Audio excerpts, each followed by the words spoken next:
kitab Putra Sirak. Pemerintah yang bijak menjamin ketertiban dalam masyarakat. Pemerintah yang arif adalah yang teratur. Seperti para penguasa, demikianlah pula para pegawainya. Seperti pemerintah kota, demikian pula semua penduduknya. Raja yang tidak terdidik membinasakan rakyatnya, tetapi sebuah kota sejahtera berkat kearifan para pembesarnya. Di dalam tangan Tuhan terletak kuasa atas bumi, dan pada waktunya Ia mengangkat orang yang serasi atasnya. Di dalam tangan Tuhanlah terletak kemujuran seseorang, dan kepada para pejabat Tuhan mengaruniakan martabat. Janganlah pernah menaruh benci kepada sesamamu, apapun juga kesalahannya, dan jangan berbuat apa-apa terpengaruh oleh nafsu. Kecongkakan dibenci oleh Tuhan maupun manusia, dan bagi kedua-duanya kelaliman adalah salah. Pemerintah beralih dari bangsa yang satu kepada bangsa yang lain akibat kelaliman, kekerasan, dan uang. Demikianlah sabda Tuhan. Syukur kepada Allah.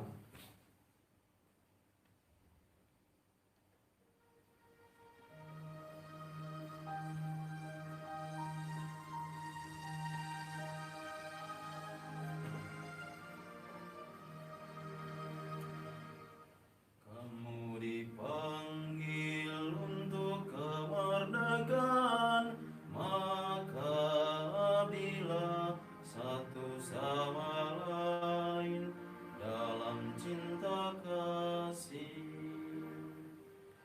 Kamu dipanggil untuk kemerdekaan, maka abdilah satu sama lain dalam cinta kasih.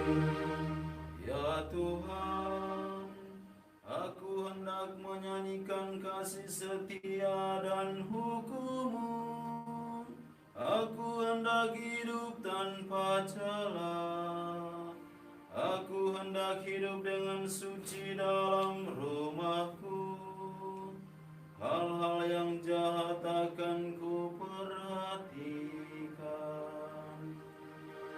Kamu dipanggil untuk kemerdekaan, maka abdilah satu sama lain dalam cinta kasih. Mataku tertuju kepada rakyatku yang setia, supaya mereka tinggal bersamaku. Orang yang hidup dengan tidak bercela akan mendukung aku. Kamu dipanggil untuk kemerdekaan, maka abdilah satu sama lain dalam cinta kasih. Orang yang melakukan tipu daya tidak akan diam dalam rumahku. Orang yang berbicara dusta tidak bertahan di bawah pandanganku. Kamu dipanggil untuk kemerdekaan, maka abdilah satu sama lain dalam cinta kasih. Pembacaan dari surat pertama Rasul Petrus. Saudara-saudaraku yang terkasih, demi Allah, tunduklah kepada semua lembaga manusia, baik kepada raja sebagai pemegang kekuasaan tertinggi, maupun kepada wali-wali yang ditetapkannya untuk menghukum orang-orang yang berbuat jahat dan untuk mengganjar orang-orang yang berbuat baik. Sebab Inilah kehendak Allah, yaitu supaya dengan berbuat baik kamu membungkam kepicikan orang-orang bodoh. Hiduplah sebagai orang-orang merdeka, bukan seperti mereka yang menyalahgunakan kemerdekaan itu untuk menyelubungi kejahatan-kejahatan mereka, tetapi hiduplah sebagai hamba-hamba Allah. Hormatilah semua orang, kasihilah saudara-saudaramu, takutlah akan Allah, hormatilah Raja.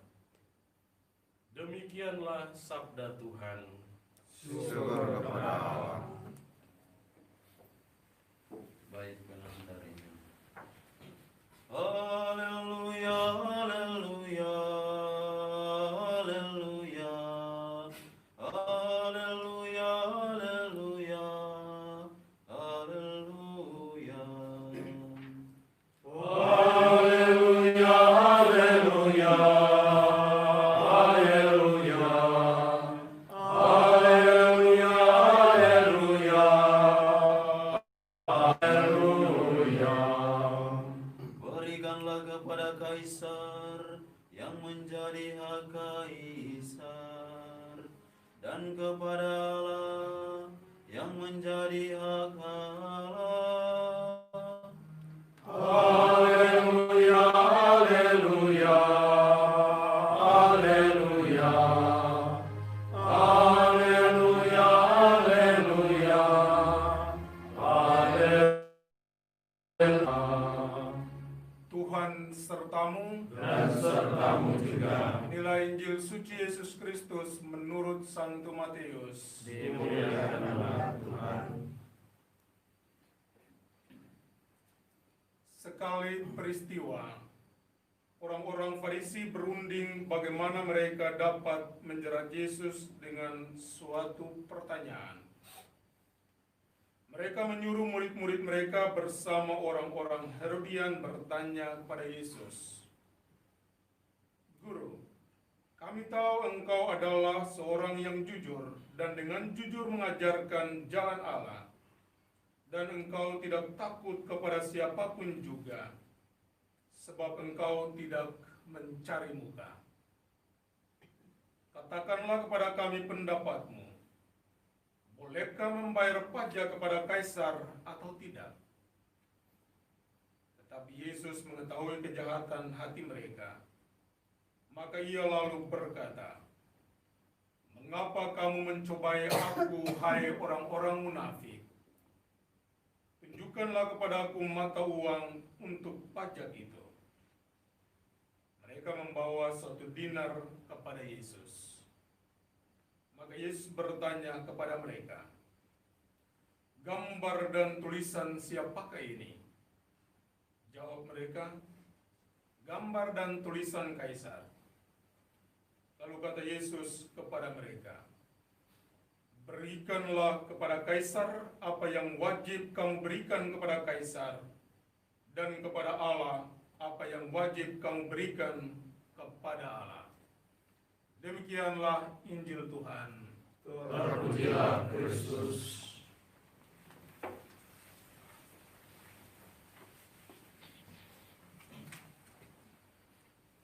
Di hari kemerdekaan, ulang tahun kemerdekaan negara kita ini, pantaslah kita bermenung, jangan menjadi pecundang atau bermental pecundang di negeri yang indah ini. Ada beberapa karakter pecundang yang bisa kita renungkan.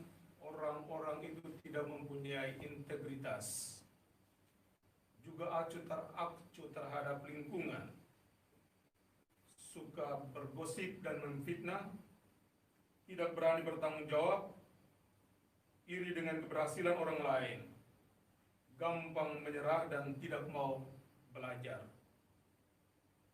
Tentunya kita memperhatikan atau merenungkan ini dalam karakter orang-orang Farisi dan Yesus yang ditampilkan dalam bacaan Injil hari ini. Yesus dan para murid fokus pada pelayanan orang-orang di sekitar mereka, pada kebaikan. Sementara orang-orang Farisi fokus pada bagaimana untuk menjatuhkan orang baik. Dan ini kita melihat drama dalam negeri kita yang tercinta ini.